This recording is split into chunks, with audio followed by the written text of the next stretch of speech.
How we doing, everybody? And welcome to Wisconsin Sports on the Go with Trage. I'm your host, Trage. We're back. It's Monday. Not so good last week there with Wisconsin basketball. We're going to get into that today. We got a lot to get into today. Coming off the weekend here, I'm joined by Rogan and Austin. First, Austin, how we doing on this Monday? Yeah, Trage, it's Monday, but besides that, like you were saying, Badgers, not the greatest showing of basketball this past weekend. I think they kind of maybe had a little bit of a fraud check. Playing in Nebraska is pretty hard, but when they were up by almost 20 points, I don't know how you're going to give that up. And then Purdue, we'll get into that later, but a little bit of rough. But, it's a new week and new opportunities, so you got to look at the half glass full type of mentality. Definitely have to look at it from a good perspective here because right now it's looking rough. Rogan, how we doing on this Monday? We're doing good, Trage. Like Austin was saying, rough weekend there for the Badgers. But we'll recover, boys. We'll recover. It's definitely a recovery period. We go through this with Wisconsin sports all the time. So with that right away, I want to, let's just jump into it. Let's jump into the Badgers here over this last weekend or this last week. We didn't get really into that Nebraska loss, and we didn't get into that game against Purdue yet. So let's jump to the Nebraska game first. Austin, looking at that game, what did we see for stats in that one that kind of stood out to us, leading to the Badgers' loss there? A loss that we really didn't see coming. Yeah, we played really well in the first half. We outscored them 43-27. Second half, we kind of fell apart. They scored 40 points, and we only scored 24. And I think it just showed that our offense can struggle at times, and I don't exactly know. It was pretty long ago, but when you look at players on our team, AJ Storr kind of carried 28 points. Max Klesmit, Chucky Hepburn both had pretty big games, 13 points for both of them. But Steven Kraut, only 1 point. He had 13 rebounds, but only 1 point as our big man. And Rank Mask just went completely off against them. He was hitting step-back three-pointers. He only scored two three-pointers, but they came in huge moments. And step-back three-pointer was one of them. He scored 20 points. 20 points, and Crowell had nothing to answer back on that. I think that was one of the biggest problems for us. Williams also had 17, and then off their bench, C.J. Wilcher, 22 points. Killer 22 points. And once we kind of let him have a little bit of hope, seemed like they took off and ran with that. And end of the day, that's kind of what happened. They also shot 26 free throws there, made 19 of them. We shot 12 and we only made 8. So that is also where we kind of lost in some sort of division there. It was a disappointing game. And I didn't think it was going to be a trap game because Nebraska is pretty good. They beat Purdue. They have some good wins. They're pretty solid. They're 16-6, 6-5. Their conference record doesn't look as good, but they're 16-6. They're a pretty good team. And at Nebraska, we just couldn't hold on to almost a 20-point lead at halftime. And I think that was a little bit concerning there for that game. That game definitely tale of two halves. When going into the half, I was like, yep, this is Badger basketball. We're going to hang on. This should be over with now. Second half, different story. This last two games, and I know pretty good teams that the Badgers have faced, I have been one guy who has vouched for this guy when other people have been against him. Greg Gard, to me right now, is got to be on some kind of hot seat because the way that he is coaching this Badger team, and, people might say, what are you talking about? Why is this a question? Chucky Hepburn is running a two-guard right now. Chucky Hepburn does not score the basketball. Connor Essegian's sitting on the bench right now for the Badgers. He is averaging, if against Purdue, we're going to get into that one. He might have had a couple more minutes, but you look at his minutes against Nebraska. I don't care anymore. Wilcher was on a tear. He was on a heater in that second half. It didn't matter if you had Max Klesmit in there or if you had Connor Essegian in there. Connor Essegian's an offensive threat. The Badgers don't play their best shooters. You're getting into games right now where you have guys on heaters and they can't miss anyways. If your one problem with Connor Essegian is he can't play defense, Klesmit was guarding Wilcher when he went off for 22. You want to talk about not playing defense? You can tell me Klesmit didn't play defense. The lack of usage of I don't care. Klesmit can run the point guard. Tyler Wall runs the point guard, so I guarantee you Klesman can run the point guard for this Badger team. Chucky Hepburn right now is a non-factor on the offensive end, and that's a problem. That is a problem for the Badgers. And if you can't see that I get it. He does the little things throughout a game. That's fine. You can do the little things. But the Badgers need a scorer in Chucky Hepburn. AJ Storr, as much as people love AJ Storr, and I like AJ Storr, he takes a lot of stupid shots. He really does. And he tries to force the issue too often. He doesn't work within Wisconsin's offense. I think that's going to come within time. I like that AJ Storr can go outside of Wisconsin's offense and make something happen, but a lot of times he's forcing a shot. He's forcing the issue. He's taking a stupid three. Late in this one, the Badgers had a 3-point lead. AJ Storr came down and he fired up a three. It was at 6. Nebraska cut it down to 3. AJ Storr goes down and fires it up. What did that do for the Badgers there? It was early in the shot clock, too. Late in the game, AJ Storr pulled that. I get 22, whatever he had in that game. I think he had 22 points. He's your leading scorer. 28 points. My mistake. He had 28 points. Great game out of Storr. A lot of forced shots yet out of Storr. I don't like that. I really don't like that if you are the Badgers. He's not working within your offense. The 1 point for Steven Crowell, you know what I can say? Second half, the Badgers didn't go into the post. You know what? A lot of teams are doing this to Wisconsin right now. They're forcing the ball into the post. They're doubling down on Crowell. They're making him kick out to a shooter. They're making Wisconsin have to beat them at the 3-point line. Okay, why did you go away from that in the second half? Why did you go away from the post touches in the second half? Then you get Greg Gard after the game. Oh, well, I've never seen us play like that. We went away from what we normally do. That's your problem. That's your fault. That is what you are paid to do, is to keep these guys on track throughout a game. And if they're not, they went on, a 15-2 run at one point Nebraska did? Just a ridiculous run on the Badgers. In that time span, did you ever think, I get you only have 2 timeouts, but did you think maybe kill the momentum, maybe call timeout and try to kill it, maybe go to the bench and try to bring in a different guy, maybe bring in a Season to try and quiet the crowd? No, you went away from, you kept the starters out there. Nobody was scoring on the court, and you kept them out there. Right now, my problem with Wisconsin, I don't even put that game on Steven Crowell. Yeah, 1 point. I think he needs to be more aggressive. Hands down, Steven Crowell can be soft at times. I am completely all for that. Tyler Wall in this game, 7 points, 2 for 5 shooting. They didn't shoot a lot. The Bigs didn't shoot a lot for Wisconsin. People look at that and they say, well, they're soft. Yeah, okay, yes, I agree. Steven Crowell can play soft. I will be the first one to tell you that. Tyler Wall doesn't play soft. But both of them did not touch the ball in the second half. There was limited post touches, a lot of one-on-one basketball, and why with 2 minutes to go are we playing survive mode where Chucky Hepburn stands out at the top of the key, waits for a screen from Crowell with about 7 seconds to go on the shot clock, and then we engage the offense. It's back to old Wisconsin basketball that got us into the struggles to begin with, and we're continuing it right now. I just don't like it. I really do not like what I saw against Nebraska. At Nebraska, tough place to play. But the lead that the Badgers had, I get, Nebraska was going to hit shots, but this game should have never ended up like it did. From the first half to the second half, the Badgers went away from everything in the first half and just played terrible basketball in the second half. And that starts from the head man down. And I really am questioning some of his play calling and his philosophy right now with Wisconsin. All right, boys. All right, let's get a few things straight here. Greg Gard is not going anywhere, boys. He is not going anywhere. This guy has a school that does not recruit very heavy in the basketball. Never has, never will. Just not a very big basketball school in the first place, and he's got them ranked number 6th. So first, get that out of the way. Second of all, with Hepburn, you two have been praising Hepburn all year long for how he's been running the point guard. And I've been telling you that he needs to be more aggressive.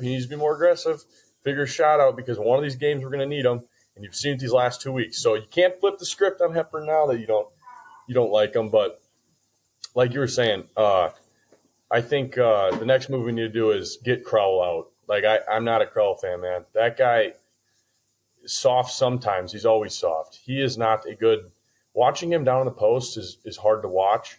And I would love to see, like, a guy like Nolan Winter get in there, who I will talk about in a little bit. But that Purdue game, he played some big minutes today and played well. And you got a guy like Crowell Sr. taking on minutes who's not going to be here much longer. So I would move to Winter, but I definitely keep Hepburn. He's got to be more aggressive. I agree with you there, but I think a big problem right now is Crowell has not been producing lately. I want you to answer me this, Greg Gard enthusiast. I want you to answer me this. Has Steven Crowell gotten better since he walked on the campus at Madison? Truthfully, has he gotten better? No, but No. Hold on. Steven Crowell has not gotten better. Okay. If we look down the line here of guys, not transfers, I'm not talking about Klesman. I'm going to walk down the line here. Tyler Wall. Has Tyler Wall truthfully, and when you watch his game, has he developed any more since he walked on the court at Madison? There's only one right answer. 1,000% yes. To what? He was an inside player. Where has he developed his game? He can't shoot a mid-range shot. He can't shoot from the outside. The only thing I can say is that he fixed his free throw. That's the only thing I can say. He fixed his free throw. That's it with Tyler Wall. Otherwise, he's always been able to finish around the rim. Am I wrong? Has he developed a mid-range shot? I have to disagree with that. Where is he developed? You watch him freshman year to where he is now, and you cannot tell me that he is not a better basketball player than he was freshman year. Where is he developed, though? Where is his game expanded? He's a big guy, Trage. Big guys don't shoot. Zach, got a shot? In what world do big guys not shoot anymore? That's the definition of big guys now. Marcus Landry was about a 6'8", and he could shoot from three. Orlando Tucker was a big man. He could shoot it from three. Trage, that's what the Badgers have built their program on, is developing players. You can't tell me everybody on that team has not gotten better. That's the problem. That is the problem from day one. They don't develop. Greg Gard is not developing these guys. Has Chucky Hepburn gotten better in Madison? Has he really? Trajan, I will quote you from a couple weeks ago when you were telling me how proud you were of Hepburn because he was way better this year than he has been. So you cannot argue that, buddy. You can't. No, but I'm asking the perspective. Has Chucky Hepburn gotten better since he walked on the court at Madison? Has he? I mean, truthfully, developing as a player, developing in his game, has he gotten better? That's what I want to know. Has he gotten better? Using your own words, yes. No, he's gotten better. He's gotten better at not taking stupid shots. He's gotten better in that aspect of playing the game through his own way. But has he developed into what we expected Chucky Hepburn to be, which was an all-scorer in the Big Ten? Has Chucky Hepburn developed?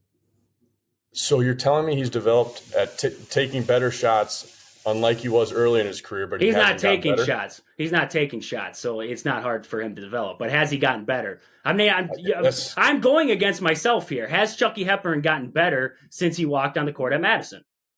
Yes. I think everybody on that team has, except for Crowell. I will give you Crowell. Crowell has not – I don't think he's developed whatsoever. He's not a different player than he was the first – I remember freshman year we got him. We're like, oh, my God, this guy's going to be the next Frank the Tank type of guy, and I have not seen him got any better. I'll give you that. I'll give you Crowell. But I don't think they develop guys. I really don't. I don't think they're developing these guys the way that they should be. I don't know. I have to disagree with you there, but I respect your perspective. But I just it's you. Last 2 weeks ago, you're telling me how much better Hepburn is at running the point, and like that is development. I did. I did say that Chucky Hepburn was getting better at the point guard position, running it how he did. But stat-wise, Chucky Hepburn was running a better point because simply he wasn't taking shots. He didn't have to take shots. So simply in that aspect, yes, he was running a better point for Wisconsin. Now, development-wise, I don't think he's became better. I don't think he's been a better shooter. I really don't think he's been a better shooter. I don't think they developed his shooting. I don't think they've developed his ability to drive. He's always had that defensive edge. Chucky Hepburn has. He's always been a good defender. I mean, subpar at times. Sometimes he does struggle on the defensive end. He gets ahead of himself. But when I look at this Badger team, and, you look at a guy, Connor Essegian. Can anybody truthfully tell me why Connor Essegian isn't out on the basketball court right now for the Badgers? There is no answer to that. Why is Connor Essegian not out there? You can tell me defense all day long, but in that game against Nebraska or even Purdue, I don't think Connor Essegian's defense is killing this Badger team. I really don't. I don't think at all. At times, he's gotten a couple of rebounds in big spots for the Badgers. He got a steal against that Purdue team in a pretty big spot. I don't think Essegian's defense is killing this team, and his offense definitely wouldn't hurt. So that falls back on the head man. Why is Connor Essegian not in this game? He is one of the best shooters on the Badgers team. Is Connor Essegian one of the best shooters on the Badgers? Is he one of the best shooters? Yeah. But I'm just with the Connor Essegian thing. He needs to play more. I agree, but where do you put him? They're really deep at the guard position. You pull Chucky and you let Klesmit run the point. Why can't Klesmit run the point? Klesmit is not a point guard. Klesmit is not a point guard. So Tyler Wall brings the basketball up for the Badgers. Is Tyler Wall considered a point guard for Wisconsin, and Chucky's running the 2-guard then? Is that make sense? Just because someone brings the ball up doesn't mean they're the point guard. So initiate the offense. You don't need Hepburn, we do not have a point guard. So that's what does Hepburn do though? What is he doing? What is he doing if he's not looking to score? We run this ball screen action with Hepburn. He can take it around the basket 45,000 times, but if he doesn't look to score when he's going inside, tell me where Hepburn's need is on the offense. Klesmit can do that. Why? Truth be told, why isn't Klesmit a point guard? Why isn't Klesmit a point guard for this offense? Really? He's not a good enough ball handler. I don't understand. Like Trage, last week you're telling me that Hepburn's doing an amazing job of running this offense, and now today you don't even want him on the team. Like that's throwing me for a loop. I'm trying to understand the philosophy of Wisconsin right now because I'm watching these minutes that Connor Essegian's playing, and you can change perspective in a week. I mean, that happens. It's basketball. You can change your perspective. I did.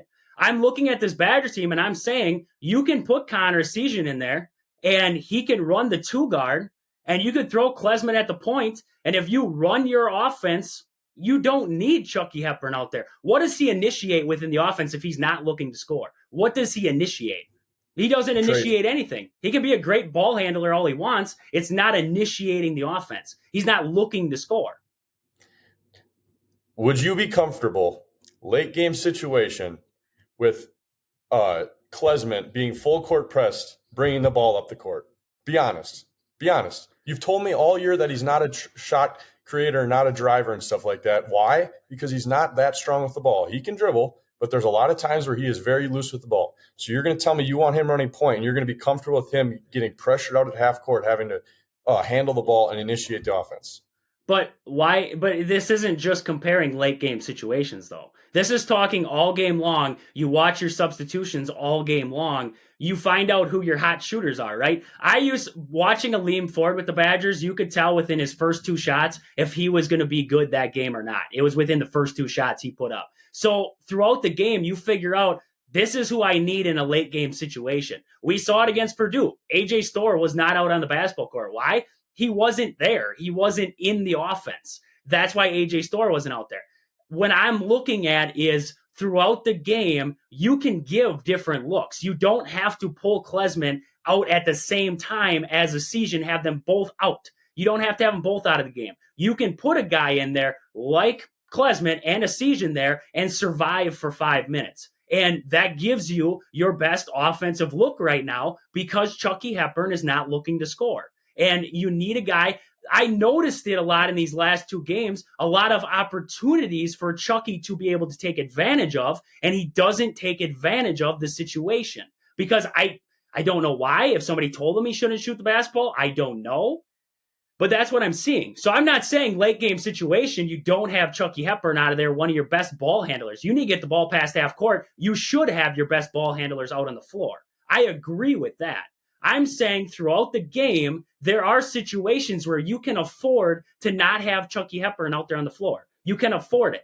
And you can have Klesmit running the point guard. You can have Tyler Wall bring the ball up. We watch it because Tyler Wall, all he's doing is getting it across half court, and then they initiate the offense. Then it rolls from there. You don't need a true point guard out there for that aspect of it. You're just running through your offense at that point. So what I'm saying is that, yes, I agree. Chucky Hepburn late game situation where you need to get the ball across, you want Chucky Hepburn in the game.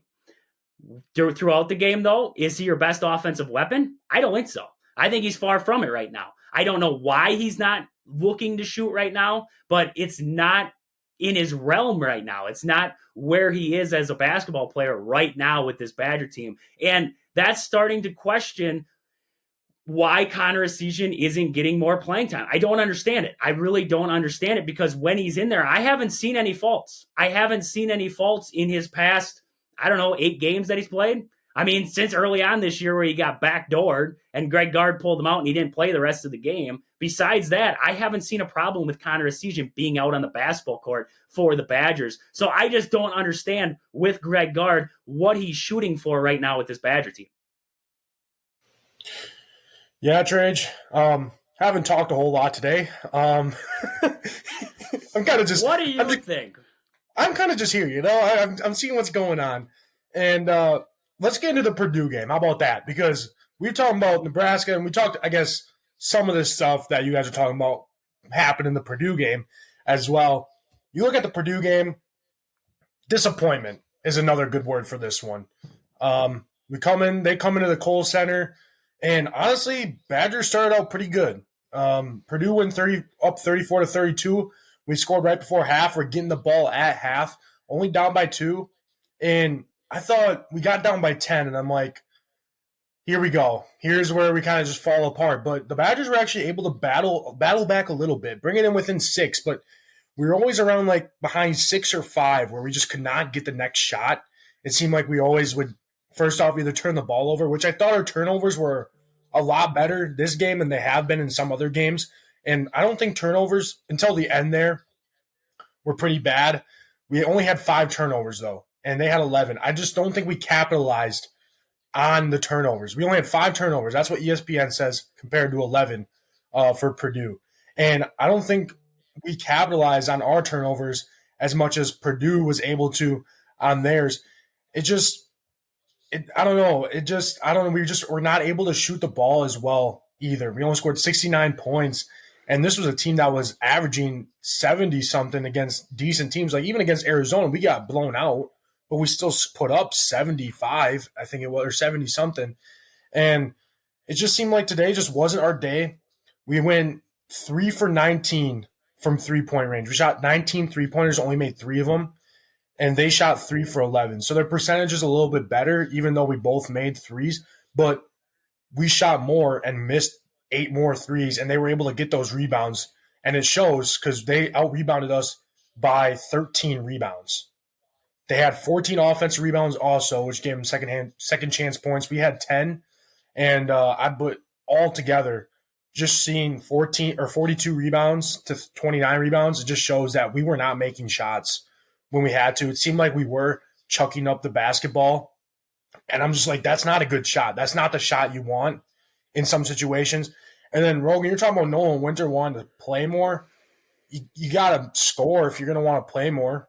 They don't have their minutes up because the game we're talking about this earlier, but the game kind of just ended. But I know Nolan Winter played a lot because Crowell did have like 4 fouls fairly somewhat like in between there in the second half.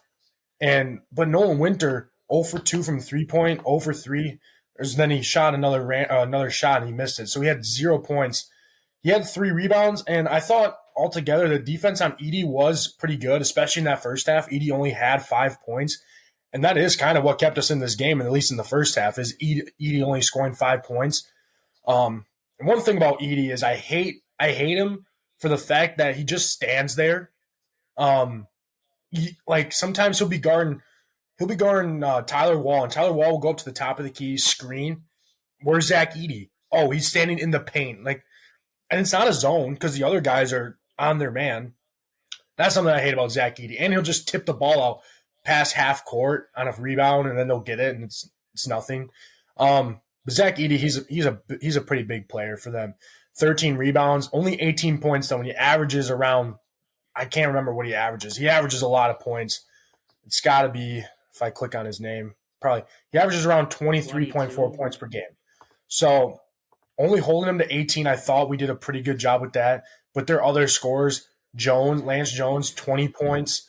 And some of those came off of three-pointers when we made a shot and our crowd's getting hype and he just came down, spot up three-pointer, made it. And it's like that's just tough break for us there. And then Smith also added 19. It was kind of those 3, though. Lawyer only 12. 6 of them came from the free throw line, a lot of them towards the end there. And Kaufman only had 4 points. But altogether, I thought our defense was pretty solid against this Purdue team who just scored like 100-something points against Northwestern. That game went into overtime, but still 100 points in a game, even though it goes in overtime, pretty impressive here. I just thought our shooting was subpar today. Not only not being able to get the basket in the hole or not get the ball into the basket, but some of the shots that we took were kind of questionable too. It seemed like sometimes we are trying to rush a little bit, and I'm like, that's not Wisconsin offense. That's not Wisconsin offense. And then I don't know, it was a little bit not Wisconsin like. John Blackwell, he had 5 points, and Esijan had 6 points. And that's all we had off the bench there for points. Klesma had 10, AJ Storr 14. Tyler Wall led it with this one with 20 points. Crowell had 8, and Chucky with 6. So, yeah, just overall not very dynamic scoring from anyone. And when you compare that to Purdue, and I think that's where we lost this game, is just not being able to score enough. I thought our defense was actually pretty decent this game. You know, and you watch this game and you watch that Nebraska game and you watch what these defenses are doing to the Badgers. And they're doubling down in the post. They're making the Badgers have to beat them from the three-point line. And the Badgers aren't. That's what we're seeing right now in these last couple games here, is the Badgers not able to hit that outside shot. They're so heavily reliant on, if Carl can't get her done in the post, we're donezo. And that's what we saw again today. Even with a guy like Nolan Winter in there, it was still, we're trying to get the Badgers to kick it out of there. And that's what they had, like you said, with Tyler Wall. I mean, 20 points, 20 scrappy points there for Tyler Wall going up against Zach Edey all day long. I thought he played well in this one around the rim. It's tough to score on Zach Edey, and he had to go to his reverse layup a lot in this one against Edey, but impressive play there. He out-hustled everybody on the floor in this game. 100% Tyler Wall was the player of the game in this one. When you look at this game as a whole, though, I mean, you look on the outside for the outside shots. Wasn't there in this one. But like you said, Edey stands in the paint. And he doesn't demand Tyler Wall to be able to, I mean, we saw Tyler Wall try to fire up 1-3. But other than that, he's not looking to guard out at that three-point line. So we never were able to get him out of the paint. And that's where I think Rogan talked about it there a while ago with a 4-guard look for the Badgers. I think you could have got away with it in a game like this. Because on the defensive end, Crowell, he was on Edey already. The other big man was usually Gillis was in there a lot, or you had Wren in there a little bit. I mean, you could have put a guy like AJ Storr on him and survived. When I look at this game, that's where a lot of it could have changed, was having the respect out there at the three-point line where Edey has to leave the paint. He doesn't just get to stand still underneath the basket and wait for somebody to come driving in there. That added a lot of problems when the Badgers went to drive, that they had to worry about the 7'4" shot blocker when they were coming down the lane. I mean, in all reality, like Austin said, good game by the Badgers all the way around in this one. They played it tough. There were some questionable decisions. I didn't like the late game play call. I didn't understand why Nolan Winter was in there at all. You know, late in the game, you don't need a big man in there. You don't. You're looking for a 3. And then if you don't make it, you're fouling. Who cares? You don't need a big man in there. Nolan Winter's the last guy I wanted to shoot that 3, and he's the guy who put it up. I did not like that call. That was a bad decision, a bad inbounds play draw. I mean, the inbounds play was drawn up, right? They got a wide open shot, right? Nolan Winter wasn't able to capitalize, but a guy like that, who, I mean, in this game, I can't remember, he shot a couple threes, I thought. He had 2 threes, missed them both. I mean, in that spot, I don't expect him to make that shot. I mean, Nolan Winter's a freshman. He hasn't been phenomenal from downtown. I don't expect him to be able to hit that shot. But when I look in that situation, who's the guy on the bench? The guy who we brought into Madison basically for his shooting. I mean, nobody thought Connor Esijan was be this hands-down great defender. Nobody thought he was going to be the greatest rebounder in the world. We brought him in because that guy can shoot. And he's standing on the bench. He's got 3 up in the air as he's standing there on the bench praying that shot goes in from Nolan Winter. But, I mean, just that late game call, I didn't like it. I really didn't like it from the Badgers there. I didn't like it. What was drawn up there late there. I don't know. Just a thought that crossed my head watching it. Other than that, like you said, defensively, Badgers played fine in this game. I didn't think they played bad. We talked about it there in the preview show. We said you had to pick and choose. Either you were going to defend Zach Edey with the double team, or you were going to let some of the shooters try and beat you. And in this one, Purdue hit the shots they had to hit. I didn't like at times the ball screen action on defense for the Badgers. A lot of chasing around the top. I thought maybe step out. Zach Edey isn't going to burn you out there at the 3-point line. It's not like if you stepped off, if you are Steven Crowell or whoever was in that situation and kind of gave a little jab step to kind of slow down that guard, I think they could have got away with it in this one. They didn't, and they tried to have guards chase around, and it got them into issues there. Purdue hit shots. When they needed to hit a big shot, they hit a big shot in this one, and that kept them alive. I mean, Badgers, like you said, would get it down to 6. I mean, they had it down to 4 at one point there. I don't know if they ever got it down to 2, but they had it down to 4 at one point, and couldn't make it on our end, couldn't get the stop on the defensive end. It definitely was a struggle. I thought, reffing-wise, I thought it was fine. It wasn't bad. I mean, by any means. I did think they got a little ticky-tack on some calls. I thought, I'm a guy who, when you have a 7'4" guy down in the post, you let the ticky-tack stuff go. You don't call it all. You're going to have guys scrapping in there, but 7'4", you got to let some of it go down there. I thought they got ticky-tack both ways. I did not think the reffing was good either way towards the end there. I thought it got a little out of hand there, and they kind of showed. Yeah, it didn't really. 36 minutes of good ref basketball. The last 4, I thought it went both ways kind of bad in this one, so didn't like it in that retrospect. But other than that, reffing was fine in this ball game. I thought it was a pretty good Big Ten battle there, and, Badgers came out on the losing end of it. And it's a sucky week because you lost 2 in a row. Yeah, Trey. Yeah, I think they just lost today. I mean, I think that was a good game. You watched that game. I was at the game, so I was there, and it was just a good battle. And if I'm being honest, I think the Badgers just lost to the better team today. Purdue is the better team. I just think, especially, let me check that. Number 3 for Purdue is a great basketball player. He was, what's his name? That Brandon Smith. Yeah, it felt like every time the Badgers would get something going, get it down to a 3-4 point game, Purdue had an answer every single time. And I was there, and it was pretty dead in there. I'm not going to lie. That entirety of the game, the crowd was not into it. And it wasn't like the second the crowd would start getting going, Purdue would come down and hit a big shot. So that's where, and the Badgers couldn't.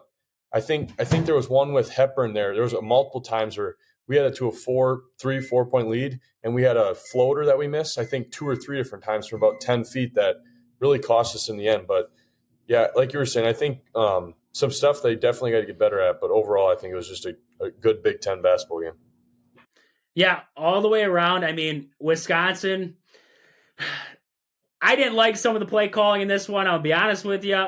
I know we're going to differ on our answers to that one, but I think there's a lot of questions to be had here about what's going on inside Wisconsin. What's going on with decisions, substitutions, everything like that. We went into this season, and I don't know if you were on yet, Rogan, with us, but the big thing we kept harping about was the depth of Wisconsin. Their ability that they could go deep on the bench and be able to find guys, and not just find guys, but find guys who could score. They had a deep bench that could score it. We watched, with the likes of Nolan Winter, Blackwell. I'm not sold on Gilmore, never have been. I don't think he's great on the offensive end. I really think he's a liability at times to the Badgers there when he's out there. But, Esiason. We thought Esiason's minutes would be a little bit. I understood him going to the bench. I get it. You had a guy like Storr coming in. Klesmit's your more experienced defender. I get that. And Chucky Hepburn's your point guard. That's fine. That's totally fine with me. But when I look at the minutes for Connor Esiason, and you go through games where he has 8 minutes, Rogan, being at the game today, when Esiason was in the basketball game, I thought Wisconsin's offense, it was flowing a lot better. I thought the ball was moving. I thought the offense was moving. I thought guys were moving. Shots might not be falling in that situation, but what I was looking at was their ability to get open shots, their ability to move without the basketball. The thing that he does that I don't think a lot of other Badgers do at times is move without the basketball. That's the big thing that I love about Connor Esiason is he moves without the ball. He makes the offense happen without even having the basketball in his hands. So the usage of him, I was a big guy for it right away. I understood the defensive side of it. But now it's like, defensively, I don't think he's bad. I don't think he's the reason why Wisconsin loses games when it's all said and done on the defensive end of the court. I really look at the offensive end and I say, where are we lacking right now? in these last 2 games shooting the basketball from the outside. Where's Connor Essegian's strong suit? The outside. He makes the offense happen, and to watch him sit on the bench, well, I know Klesman in that Nebraska game went on a late game heater. He did, and he had 11 points. I went all game saying, why isn't Essegian out there for Klesman? Well, he proved me wrong again. But I just watch these games, and it's like there's spots where it's like, why is Connor Essegian sitting on the bench and not out there in this basketball game? Because I don't think it would hurt. Austin, what do you got? I just want to point out, Essegian did go 0 for 4 in this game from the 3-point line, so he's by no means perfect. No, he forced a lot definitely of shots struggled late in this one. And yes, but there were times where he could have made some, and 0 for 4, at least make one of them if you're going to call him a really good 3-point shooter. Well, I mean, you can't say that he isn't one of the best shooters on this team. I mean, when you look at it, hands down. And, you play 12 minutes a game, or 8 minutes, or 6 minutes, or 4. I mean, we could go through his stats all day long, and his minutes are below 12 or below every game. How easy is it for you to get on a heater when you don't play at all? You go through a 12-minute stretch where you don't see the court. You can't come off the bench, and they just expect you late in the game to be able to fire one up. And I mean, what was that one that he shot late in the game? It was dang near from the logo. I mean, yes, you know what? In a game where Connor Essegian's played the whole game, that 3 right there, I know he can hit it.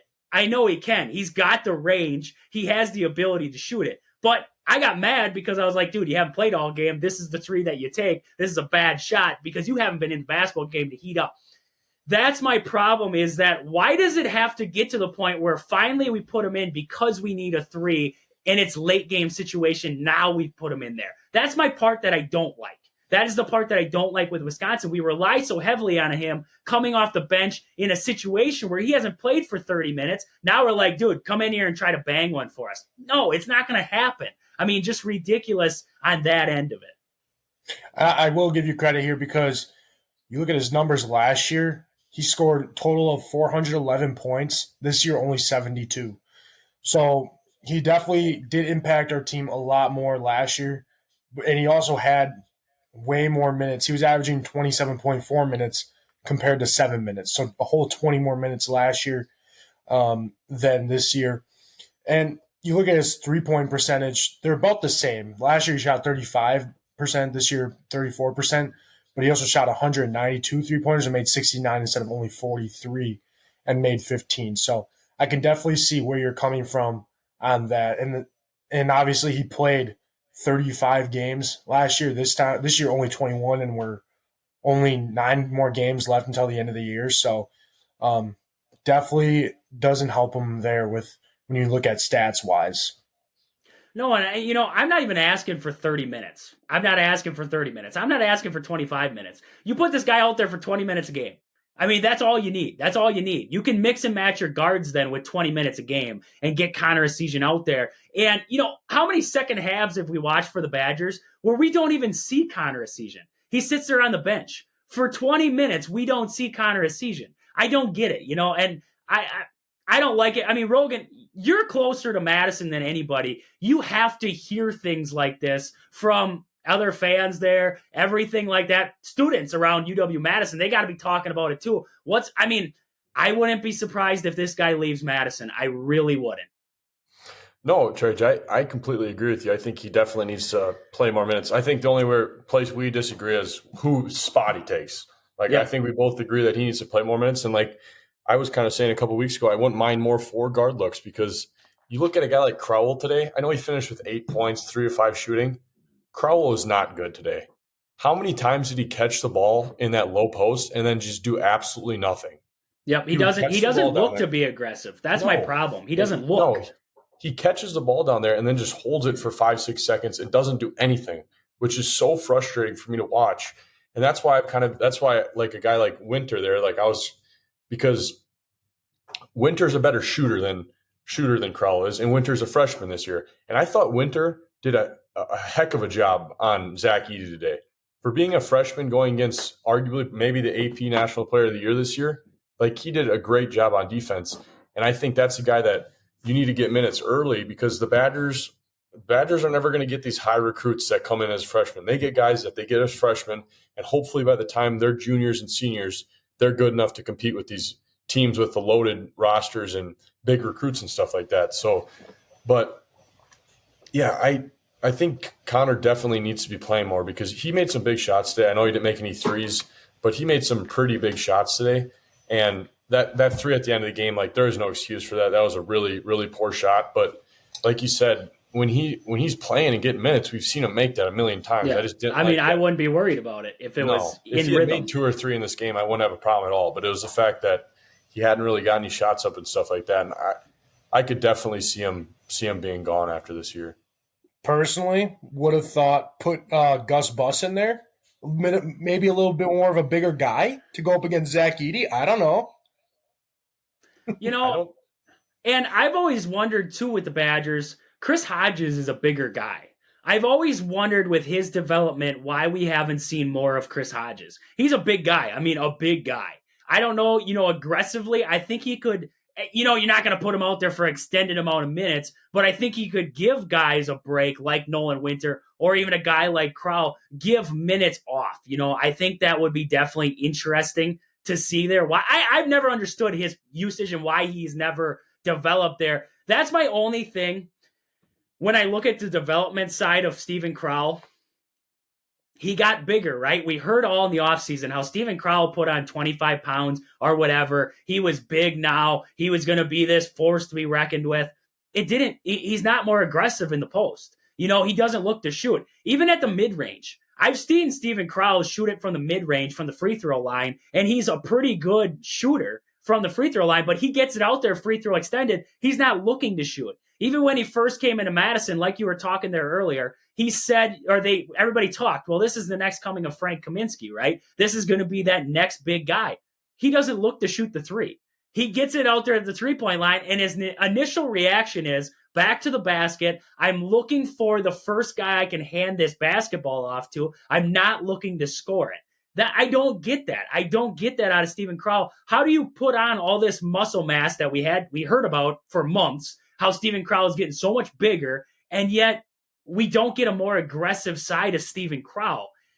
I don't get it. In a game like this, like you said, I don't know if a four-guard look would have worked in this one, especially not playing a guy like Crowell or Winter, just because with Zach Edey. But against a team like Nebraska, where their rank mass is only like 6'10", 6'11" at most, he's not that big of a guy, you can get away with Tyler Wall being your big man. You can get away with Tyler Wall being down there, and you run a four-guard look. Zach Edey, Purdue is the one team where you're going to face where you're like, I have to have a big guy out there at all times to account for Zach Edey. On the other side of it, with the rest of these Big Ten teams, they have some average size height. You could get away with it for a certain amount of time. Like I was talking with Connor Essegian getting in there with Max Klesman at times, I think you could get away with it in certain times of the ball game. Not the whole time where, you need a guy like Chucky out there to settle down the troops, but I think it'd definitely be an option for this Badger team. I really don't think Greg Gard's going to go away from what he's got out there right now. We know Greg Gard gets into these grooves where this is going to be the 5, and that's how we're going to roll with it. I don't know, is AJ Storr, he's so easily, I'm going to pull AJ Storr out of games when he takes a bad shot. But I look at some of these other guys, not as easy, like he doesn't go with them as much. He doesn't go at those guys as much. Storr and Essegian, it seems like those are the two guys Gard keys in on, where if they do something bad throughout a game, boom, they're gone. They're out on the bench within a second. The rest of these guys get a little bit more leash. Kind of, I don't like that in the ass. I get they're young. You want to get that kind of fine-tooled and out of them pretty darn soon. But at the same time, you can't hold Connor Essegian to more of a standard than every other player on this team. Because when I watch this team defensively, I can't say Connor Essegian is by far the worst defender on this basketball team at times. I can't. He doesn't do anything defensively that is killing this Badger team. And I don't like it. I really don't like the substitutions for the Badgers right now. We're so heavy on the starters getting all these minutes. You look at a team like Purdue and Gillis. Gillis comes off the bench for Purdue and he plays 22 minutes. Probably plays more than that at times. Gillis is a very good fifth guy or sixth man, whatever you want to call it. He's a very good sixth man, but that's what I'm saying with this Badger team is we don't see that kind of minutes out of anybody on this bench where they have the players to get those minutes. Blackwell, at times could get those minutes. Blackwell, I mean, you want a guy to run the point guard? I think Blackwell could run the point guard for this Badger team. I mean, yes, he does get out of control with the basketball at times. He makes some silly mistakes, but he's young. I mean, freshman, what are you going to expect out of him? You know, you watch like a team like John Calipari with Kentucky. I watched them play Tennessee. Those guards for Kentucky are young. They make stupid decisions. You're going to have that, but you got to weather that storm and work your way through it. I don't think the Badgers weather any of that kind of storm. They just give up on it. They just pull the plug on some of these younger guys when they make a mistake. They're just like, get out of there. We don't want you out there right now. You know, and this offense, I think Blackwell and Essegian bring a different level to the offense, just like AJ Storr does. I think they bring, you know, Essegian's a very good shooter, right? Blackwell's athletic. He can get to the rim. He can score it at the rim. He can also shoot it from the outside. That's a big thing with Storr. He's very athletic, can get to the rim, can make things happen.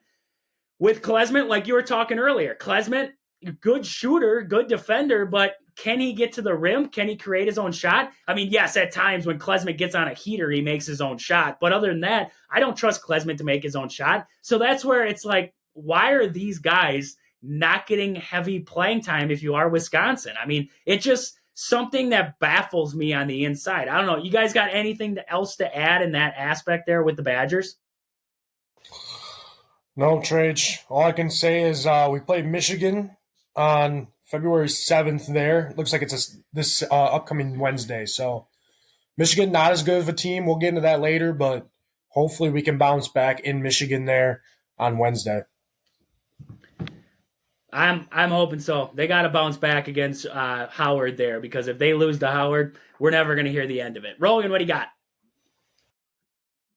I do got to tell you, boys, we were me and my roommate went to the game or whatever, and we got there 2 hours early, and the line was, I think, almost a quarter mile long. It wrapped down two entire blocks, and when we got up there, there had been probably a good 100 people that had camped out overnight in front of the Kohl Center for this game, and they had lawn chairs set up, little like grills to grill food and stuff, ice shacks and everything they were sleeping out in. So the fans definitely showed up today, that's for sure.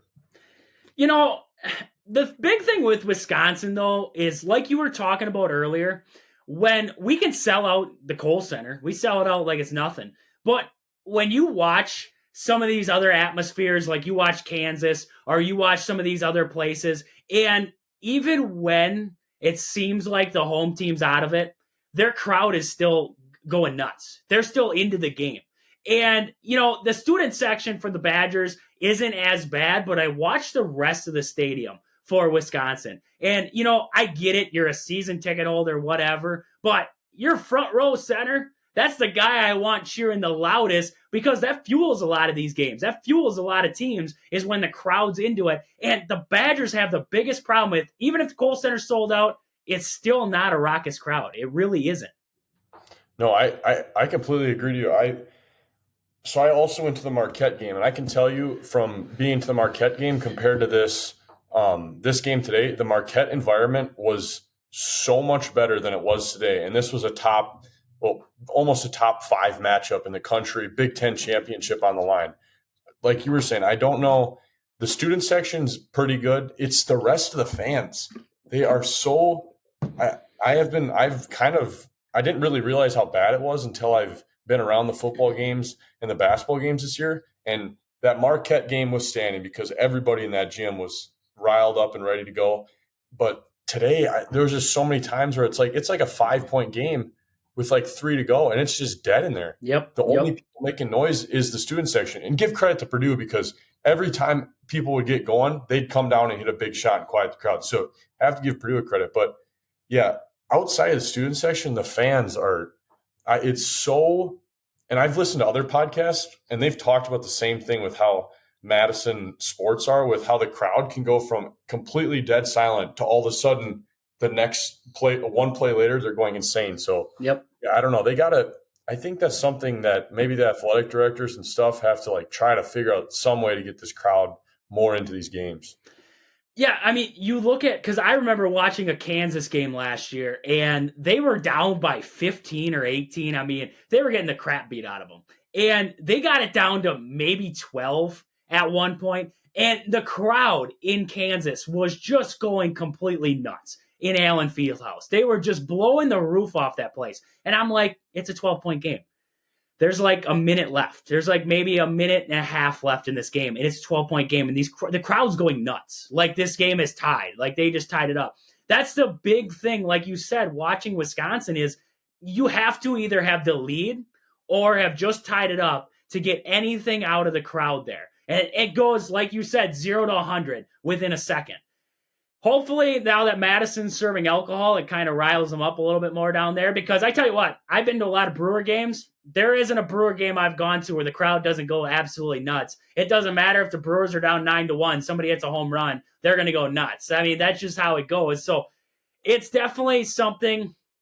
I don't know how you fix it. I don't know how you really fix it. I mean, you could try to keep the season ticket holders out of there, but who's going to tell them to stay home? They're paying money to sit there, and that's all that at really end of the day anybody cares about. People. Like, yep. Nothing wrong with that, but it's a lot. When you look at the rest of the crowd besides the student section, it's a lot of older people, and they're just not going to get into games like students would or younger age people would. And like you said, I don't know how you fix that. Maybe like try more fan interaction stuff with the scoreboard and stuff like that. But yeah, I've come to learn that pretty quick down here, that outside of the student section, the rest of the fans are very hit or miss. Yeah, you look like a team like Duke. Their whole lower bowl is students, pretty much, and that's what would be insane if Wisconsin is able to do that, because they got plenty of fans that want to go to the game. I'll tell you that much. With what Rogan was saying, how long the line was and everything, you could easily fill that whole lower bowl full of students. But it's where the old people sit. That's a good point. I think you could, like Austin was saying with that lower bowl. I didn't even think of that, but you could really. Because the student section goes all the way from the lower bowl all the way up into the second and third level. I'd take those second and third level student section tickets and disperse them more around the bowl and have all your students down in the inner bowl. Those are the people that are going to, if that lower bowl's rocking, that's going to get the people up top rocking. But instead you have the students, a bunch of students way up top, and then you have guys that are not going to cheer at all down low. So that is a good point, Austin.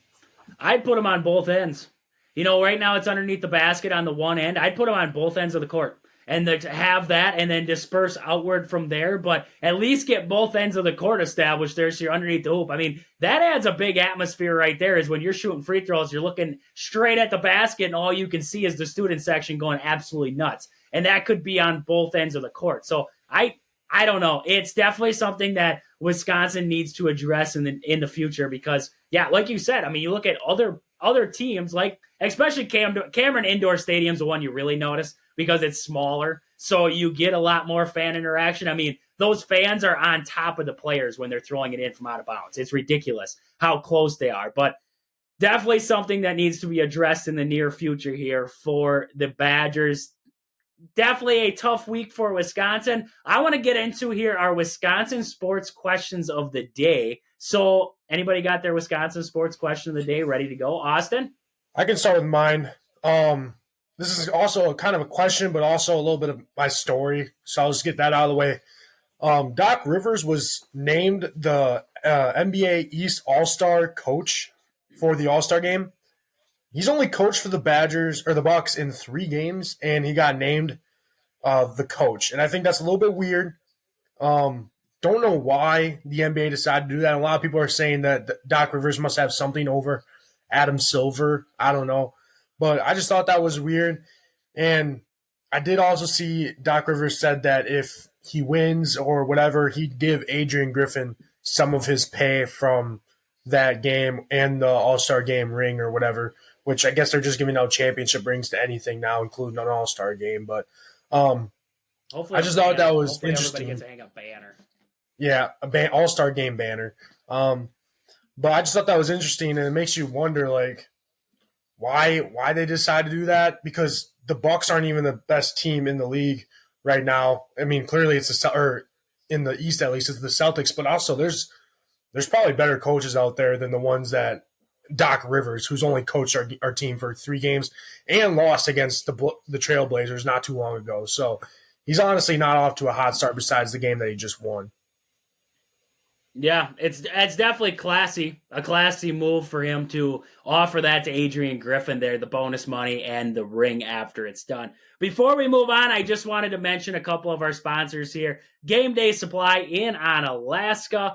If you have any sporting needs, that's the place you got to check out. Game Day Supply in Onalaska. They got it all. They got hockey gear. They have baseball gear. They have it all at Game Day Supply. Also, your hometown team, Century 21 Gold Key Realty. Call Peggy, Sue, or Anna to find your dream home, or if you're looking to sell, they're available on Facebook or at their location in Marshfield. Also, Pittsville Farm and Home Center. They serve you anything from hydraulic hoses to red roses. Stop in and see that awesome crew down there at Pittsville Farm and Home. And also our newest sponsor, Sport and Spine Clinic there in Greenwood. If you need any kind of physical therapy, that's the place you got to check out. Sport and Spine Therapy, one of the greatest physical therapists you will work with. He'll get you back into action as soon as possible. Great guy that works there too, I've heard. Great guy at work there. He wanted me to ask Austin about jumping onto a box. He said that Austin, when he first started, could not get onto the box, and now look at him now. He can jump onto a box like it's nothing. Austin, I can jump onto multiple boxes now, Trage. All right. Yeah, that definitely got me right. Definitely got me right is. for when he ran our conditioning stuff and agility stuff, and he got us right. So definitely a really good person there at Sports and Spine Clinic there in Greenwood. He's worked with them all. He's worked with a lot of guys, Kirk Cousins, Aaron Jones. He's worked with a lot of athletes throughout the country. He's worked with a lot of athletes. So if you are in need of physical therapy, that's the guy to check out there. Sport and Spine Clinic in Greenwood, Wisconsin. Moving on here in our Wisconsin sports questions of the day. Rogan, jumping to you here. Yeah, I think my question today is, what direction do you see the Packers going in the draft, first round of the draft this year? Because I did see that Brian Gutekunst was talking about how many picks the Packers have, and he kind of threw out some hints there that, yeah, we have a lot of picks, and it gives us a lot of flexibility to move up in the draft. So that kind of makes you think that there might be a guy or two that are kind of on the Packers' minds that if they fall to a certain number that they trade up for. So 100% defensive side. I think you have to. You just brought in this new defensive mind. He's going to be running a different philosophy in Green Bay. I think you got to be looking for at the safety position. I think you need to find a really athletic linebacker. I really do think that you need to be looking at the linebacker position. I don't think Devondre Campbell is going to fit in this system at the end of the day. Will he maybe surprise me? Yeah, sure. But I don't think he's very good in pass coverage, personal opinion on him. So I don't think Devondre Campbell is going to fit. And defensive end, I think you're going to have to be looking for some defensive ends. I think there's guys who can fill in at the defensive end role. I think Lucas Van Ness will be fine in there. Maybe a guy like Rashawn Gary. But I think you're going to need some help there. So definitely defensive side of the ball for me is going to be where Green Bay has got to be looking. Yeah, and like we've been talking about, Green Bay Packers have been mainly a defensive team that they draft every single year, except for when they drafted Jordan Love. Seems like I can't remember the last time they drafted an offensive player in the first round that wasn't a defensive player or an offensive player in the first round besides Jordan Love. So I would not be surprised if Brian Gutekunst goes towards another defensive player. But like you were saying, Trey, it makes sense because we just got this new defensive coordinator, and we always need more guys. There's been some rumblings of who are the Packers going to keep at safety, who are they going to keep for defensive back. So I can see them going that way, that direction, but also maybe a linebacker or a D lineman. Honestly, anything on our defense would help us. Yeah, I think like you guys are saying, I think you gotta go defense. There are two offensive players that I think that if they fall down, I would not be surprised the Packers drafting, and those are the two offensive tackles in that Joe Alt, and then I believe the other one, I'm gonna have trouble with his name, but Joe Alt, I would definitely be a the fan BYU of kid. I think it might be the BYU kid. I had a tough time trying to say his name too, so I kind of figured that might be him. Yeah, the Fashanu, that offensive tackle. I would not mind the Packers going that direction, but I do see them. I think they're going to go defensive back between that Cooper DeJean kid or even Kool-Aid McKinstry, I think he would be perfect for this Packer team because he's a slot cornerback and he can play safety. Two positions that the Packers definitely need to draft some help at. I'd love to see McKinstry. I'd love to see McKinstry come to the Packers there. I could see an offensive tackle. I'm not going to say that it wouldn't be a bad idea to look at tackle there if you are the Packers in the first round. I don't think you go after a receiver. I don't think you go that route. If they go that route, they're nuts. If they go after a running back, I think they're nuts.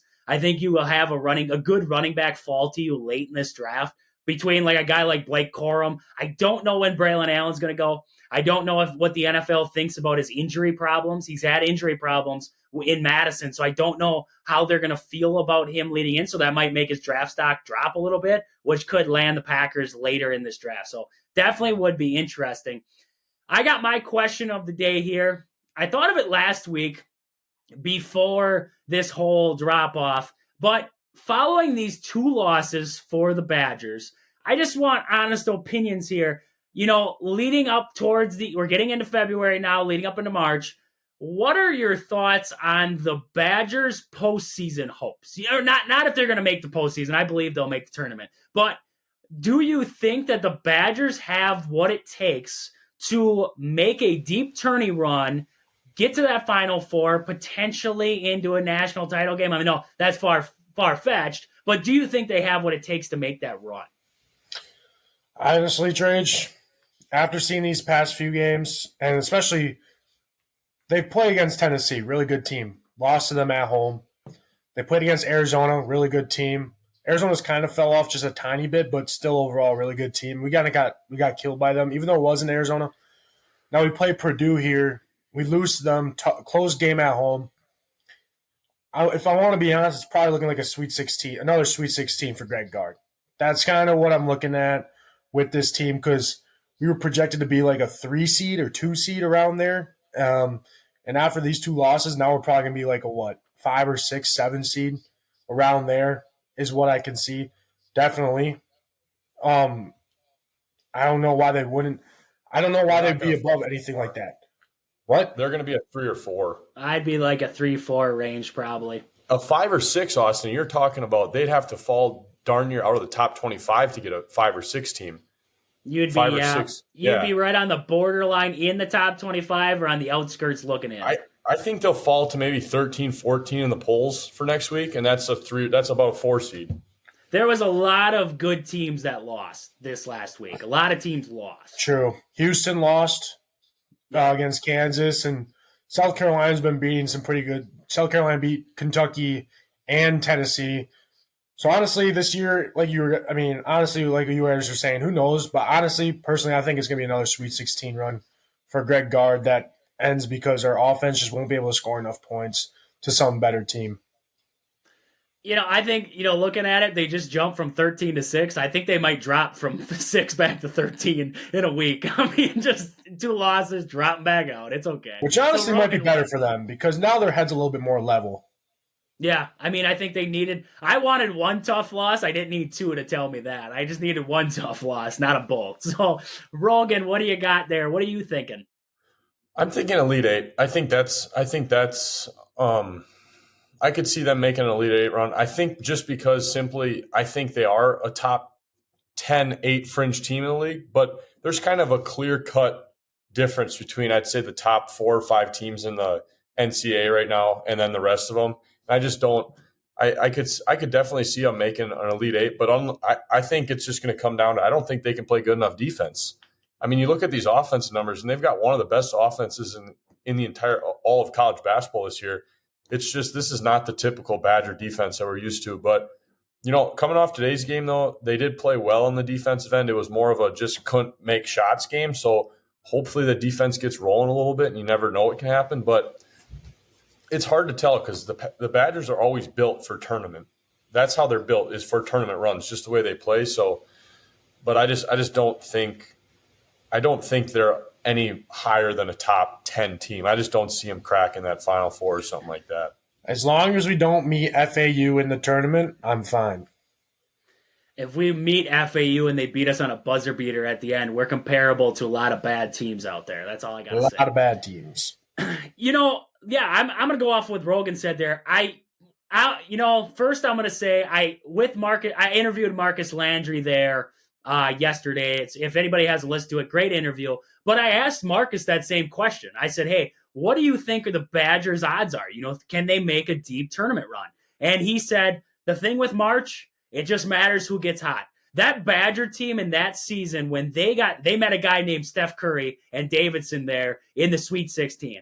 And that Badger team was 35 and 5 after that game. They were, realistically, that was a team who was on their way to a Final Four. That's just how good they were. And they ran into a roadblock because Davidson was hot. That's the big thing you got to look at here.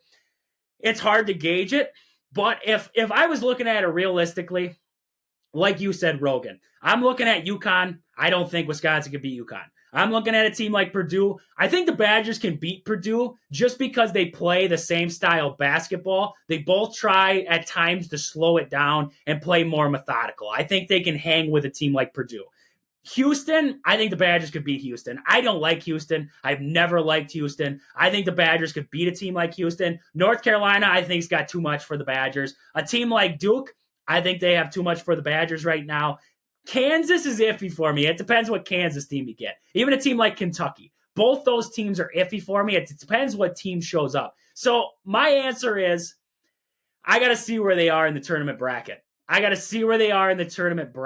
If they get in there with the likes of UConn and say the 2 seed in there somehow ended up being like Duke, I wouldn't like the odds. I would not like the odds for the Badgers. Now, if they ended up in a side where they had, say, the 1 seed or 2 seed was Houston, and the Badgers were on the bottom half of that bracket with Houston, I'd feel better. I'd be like, yeah, this is an Elite Eight team. I don't know if they can get past that 1 seed, but I think this is an Elite Eight team. Like you said, end of the day, they're built for this. But it's going to depend on the defensive end of the ball because I'm going to take what both of you said and put it into one. I don't think Wisconsin can score at the efficient level that they did early on this year. I thought they got hot and they were rolling. I think they met their roadblock, and I think now they have to rely on the defensive side of the ball to be able to slow things down. So I think they need to get better on the defensive end if they want to compete in March, just simply because when they get against good teams, I don't think they can score it like they did early on this year. I think that's where they struggle, is they hit some good defensive teams and they shut them down. They shut down the scorers for the Badgers. They shut down the paint, and the word is out. If you want to slow down Wisconsin, shut down the post. Don't let Steven Crowell get an open look in the block. He's not going to be aggressive down there. Double team him, make him kick it out to a shooter, and have Wisconsin try to beat you from the three-point line, because right now, Wisconsin, they have some good shooters on that team, but they're not knocking down shots. But, tournament time comes around, that could all change. So who knows what's going to happen there. But right now, I'm right with the Elite Eight, Sweet 16 to Elite Eight kind of role with the Badgers right now. I think they have the ability. I really do. I think, we've seen craziness happen in March where Purdue has lost to a 15 seed. We watched 16 seeds win. We've seen some craziness in the past couple of years here in the NCAA tournament. So it wouldn't surprise me to watch a Badgers team make a run, but it wouldn't surprise me to see the flip side.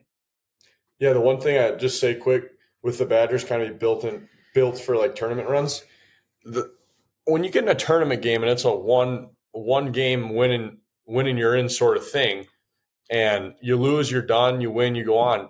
A lot of times in college basketball, it comes down to having veteran guys. And that's the one thing that always helps the Badgers every year is they have guys that are juniors and seniors. When you have teams like this Kansas or Duke that do they even have a junior on the team, let alone a junior that's playing? Is Flipikowski, is he a sophomore? I think he's a sophomore. Dickinson for Kansas. He's been playing for who knows. We don't count Dickinson. But like Dickinson, that might be the only guy in Kansas is always retooling the entire roster every year. And that's when those big games come around, it helps to have a veteran-led team. So I think that's where I could see the Badgers. Well, I don't know if they're better than some of these teams in the tournament. I could see them beating those teams simply because I don't think this team's going to be frazzled by the stage they're on. And with that veteran leadership, I think it's about playing your game too. Wisconsin's game isn't running with the basketball. They get in these games where they try to run. Tyler Wall has 4 turnovers. I'm fine with Tyler Wall bringing the basketball up, but you can't be trying to run with it. He's not a point guard who can run with the basketball. They try to play to the standard of other teams. that's where they get into trouble. You know why they hung with Purdue and couldn't? Arizona and Purdue played each other this year, I believe. I believe they squared off, didn't they? Yeah, I believe Purdue won that game. And you know why Purdue was able to win that game? Well, first off, Purdue can go both ways. They can play fast and they can play slow. But Wisconsin couldn't hang with Arizona because Wisconsin tried to play Arizona's game. Wisconsin can't do that. Purdue tries to play slow at times. Wisconsin can play that game, and they can play that game phenomenal. They can hang with teams that want to slowly move the basketball. When they get into running matches, that's where they get into problems. You want to win in March, like you said, you got to control possessions. You got to be the team that controls possessions. The veteran leadership for the Badgers needs to understand that aspect of the game, and they need to work with that. Because that's where I see Wisconsin run into problems, is trying to move they try to move too fast. They try to get transition points. You can get transition buckets. I'm not saying you shouldn't have opportunities to get transition buckets. But what I'm saying is when they try to get in this running match where it's fire a three at this end, they go down, fire a three, you go back down, fire three. That's not Wisconsin's offense. My only worry with the veteran-led team, who's the late game shot guy? That's my worry with the Badgers right now. Who's the guy? Because it used to be Chucky. I don't think it's Chucky anymore. AJ Storr tries to force it a little too much. Who's my late? I always thought Connor Essegian would develop into that guy. They don't have him out there enough to be that guy. Who's the late game guy for the Badgers? That's what they need to answer before we can distinctly say they can make a postseason run, because you got to have that guy. If you're going to make a postseason run, you got to have that one guy who's going to hit that shot for you. So I really do wonder who that guy is for the Badgers. So moving out of the Badgers, we talked a lot about the Badgers today, but we're going to move out of them here. We had a breaking news. We didn't get to it last week. We got done a little bit too early, so we didn't get to it. Corbin Burnes on his way to the Orioles.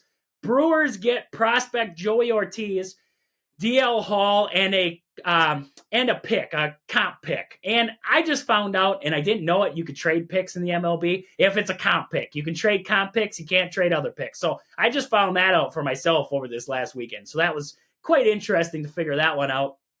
I mean, I don't know what to make of this deal by the Brewers.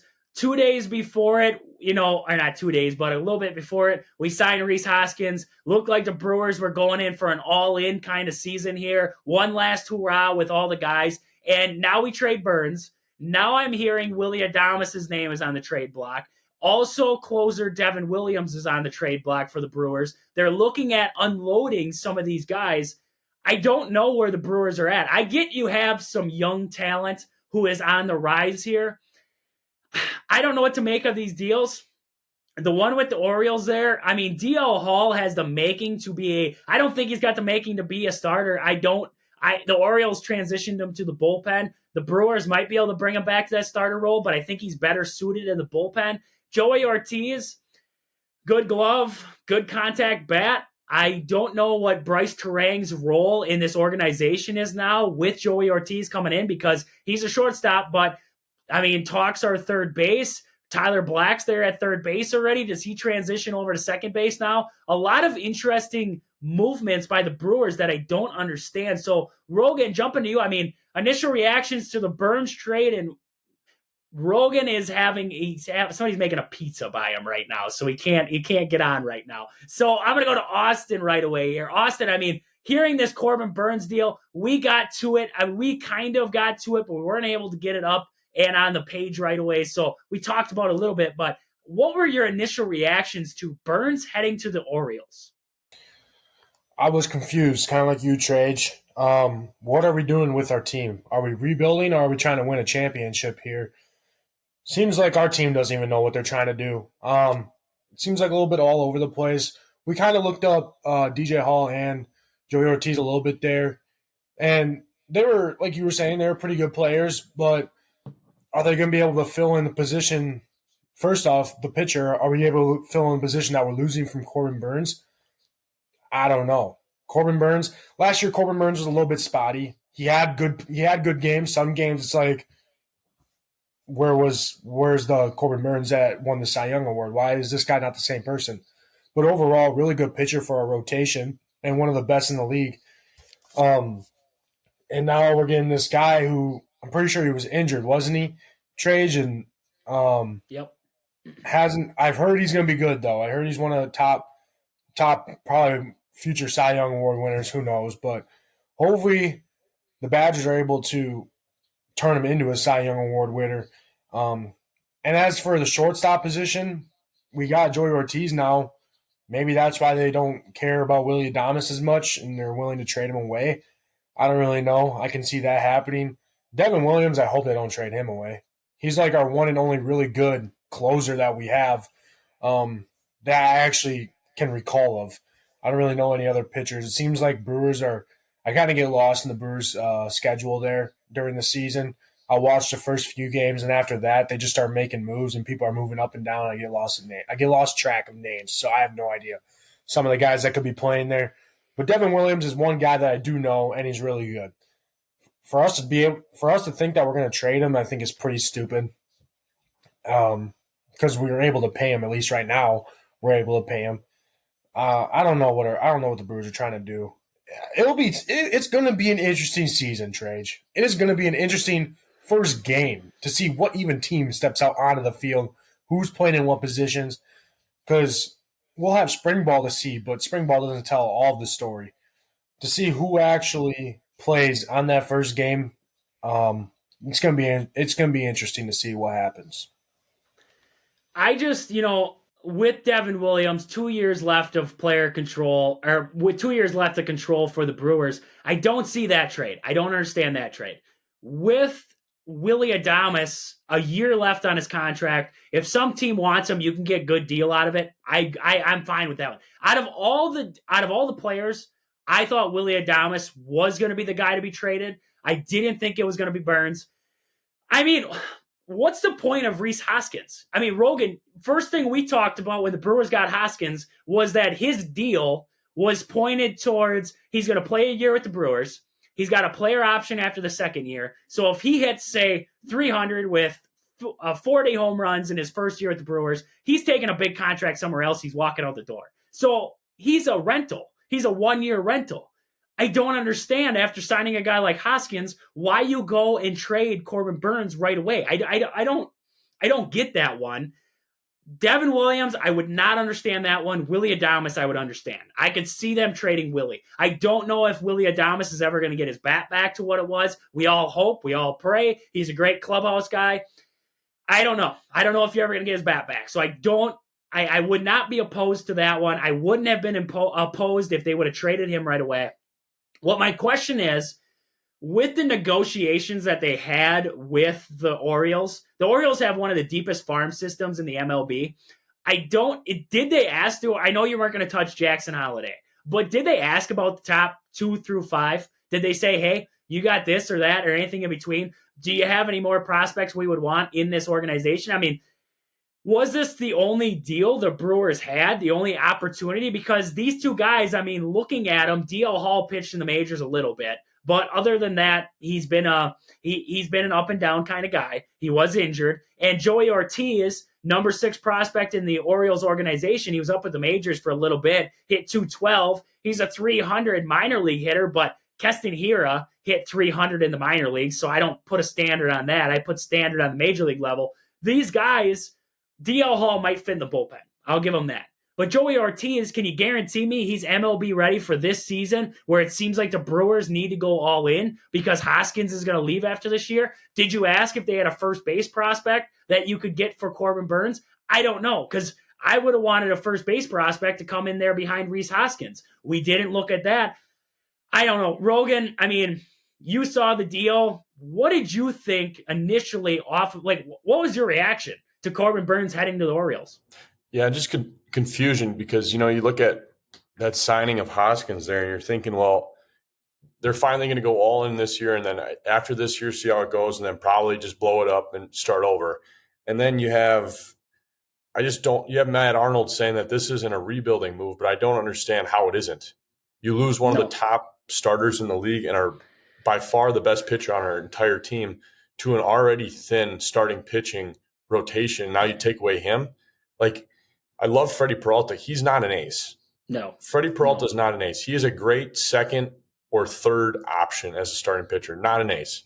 So you just look at this team and, if they decided to rebuild, I don't mind this deal at all. These are two decent to possibly good players that got in return. It's the fact that it's 2 weeks after you just go out and sign this big name free agent to compete this year, and now it's just I just don't know what they're trying to do exactly. If this year is an all-in year, if this year is a rebuilding year, because I mean, at some point you have to blow this up. This team has to get. That's just how the Brewers operate, and that's how you have to operate as a small market team. But we've lived too long with the Brewers living in this in between, and it's great. It gets us competing in the NL Central every year. But I wouldn't be lying if I said I wouldn't mind sacrificing 5 or 6 years of bad baseball for 2 or 3 years that we get to compete for a World Series instead of always being a division title contender and that's it. So I just don't know what they're trying to do here. No, and, realistically, you look at this Brewer team. William Contreras, we know he can hit. Yelich, we saw him last year, got better. We know he can hit. You look down the lineup there, if Willy Adames stays, you get anything out of Willy Adames. He's a pretty good hitter. Rhys Hoskins, you have 4 guys right there who are solid bats. You have rookies in Sal Frelick, Garrett Mitchell, Jackson Churro probably at some point. You're going to have a guy like, we'll just say Bryce Terang, Monasterio, whoever else gets up there. Okay, I just named off 5 guys. If any one of those 2 guys hits for this Brewer organization, you're going to have 6 guys on that offense who are hitting the baseball consistently. That's a pretty good offense, if you ask me. So the offense for the Brewers was fine. So when we're talking rebuild, it's like you're not really rebuilding on the offensive side. The offensive side of the ball, you should be able to hit. This team is built to hit now. So you trade away your ace. Now you're like, okay, I saw a lot of people saying, well, we got Robert Gasser down in AAA. We got Jacob Mizorowski. We talked about him the other day. Okay, you're going to bank on rookies to come up to this big league level and just produce right off the bat? We're going to bank on Wade Miley to evade Father Time for one more season and be the number 2 pitcher in this rotation? I mean, I was hoping Wade Miley to be the number 4 in this rotation, maybe the number 3, not the number 2. And good, I mean, if you look at it, what if something happens to Freddie Peralta? Now, Wade Miley is your most experienced pitcher in your staff, and now you're number 1 guy. And, this all leads back to, why did Adrian Hauser get traded? That's what I want to know. Why did Hauser get traded to the Mets? I understood Tyrone Taylor. There was no spot for Tyrone Taylor left on this Brewer roster. With the outfield coming in, Tyrone Taylor was an odd man out. Adrian Hauser was a solid number 4 or 5 guy in the rotation. He had a 4 ERA. Yes, nothing great to look at with a 3.4 ERA. But you either, you got an ace performance out of Adrian Hauser or it was solid. He got you through 4 or 5 innings. That's all you needed out of him. I didn't want him to be the ace. Now you trade away Corbin Burnes. Why was that deal even made? If this was in the back pocket, I mean, I don't get it. I really don't get it. For the Brewers' perspective, I want to know, truth be told, are we in a rebuild right now, or are we building towards a 2024 being competitive? Are we looking to be competitive? Because right now in the NL Central, the Cubs haven't done anything. I haven't heard a free agent signing with the Cubs besides Craig Counsell all offseason so far. So the Cubs haven't done anything. I'm looking at other teams like the Reds. They're stagnant. The Cardinals haven't done much. And the Pirates are the Pirates. So they're just hanging around. So what are the Brewers' aspirations for this year? Are they looking to compete? Or are they looking to unload the farm, get some rookies in here, we'll rebuild for about 2 years from now? I am baffled to see what happens in the upcoming weeks. We have 2 weeks until spring training. I want to see, like Austin said, who's out on the field? Is Devin Williams still in Milwaukee? Is Willy Adames still in Milwaukee? I don't know. And it wouldn't surprise me at this point if Christian Yelich's name is on the trade block. If somebody calls, I wouldn't be surprised if they ship him out the door. I really wouldn't at this point because I don't know what direction this organization is heading in Milwaukee right now. So, Austin, Rogan, anything to add there with the Brewers? Nothing to add. So, nothing. Just, we're all baffled. It's been a crazy week. last week in Wisconsin sports. Badgers lose twice. Doc Rivers, forgot to mention, he got his first win, so that was good. 1-2 now on his career record with the Bucks, so that's good to see. They got the win over the Mavs, so good to see there. He's 1-2 so far in his career. Other than that, I mean, we're just waiting to see what the Brewers do coming up here in the near future. I can only imagine with Matt Arnold and Mark Ananasio. Open up the checkbook, would you, Mark? Open it up and pay somebody to come to the Brewers. I don't care if it's Trevor Bauer at this point. Sign me somebody to make me feel better, because otherwise I'm going to cheer for Josh Hader and the Houston Astros. End of the day, cheering for Josh Hader and the Houston Astros. You know what? Too far. At least they cheat to win, but at least they win, man. All right? They win at the end of the day. That's all I got to say. They win. It's better than being a Cubs fan. So, Trage, can you hear that? What's that? Can you hear that? Can't hear it. Can't hear it. That's me banging the garbage can right now. I was trying to tell you the curveball is coming. That was your curveball of the day, becoming a Houston Astros fan. That was your curveball of the day right there. I couldn't hear it. I couldn't hear it. Type of guy, but somebody just buzzed me. I think now I know there's a fastball coming. I'm going to hit it. Here we go. Right down the middle. Hey, all I know is they won. They won. They cheated and won. That's all I know. Brewers, don't even cheat. At least cheat to win. I mean, something along those lines. Come on. They tried. I remember the story. They said that same year the Brewers cheated too. That was that 2018 season. They were trying to say that the Brewers cheated too. I was like, that is classic Wisconsin sports if we were cheating and we still lost. I mean, we still lost and we were cheating apparently. So, I mean, that's just how it is. They showed I think it was Christian Yelich's batting stats at Wrigley Field against the Cubs versus at home versus the Cubs. And it was just so much higher at home. I'm like, first off, Wrigley Field is windier than heck. So it's hard to hit at Wrigley Field. But either way, I was like, we lost. It doesn't matter if we cheated. We still lost. So with that, nothing else from you guys' end? Hey, Trage, just want to point out my fact of the day is in 1978, Fred Newman makes 88 consecutive basketball free throws, blindfolded. Almost forgot about the fact of the day there. So with that, we had a lot to talk about this week. We're going to get into a lot more. Hopefully see the Badgers pick up a win this week. We're going to get into that matchup with Michigan coming up there on Wednesday. But with that, this has been Wisconsin Sports on the Go with Trage. Thank you guys for listening. We'll catch you guys back here tomorrow. But until then, deuces.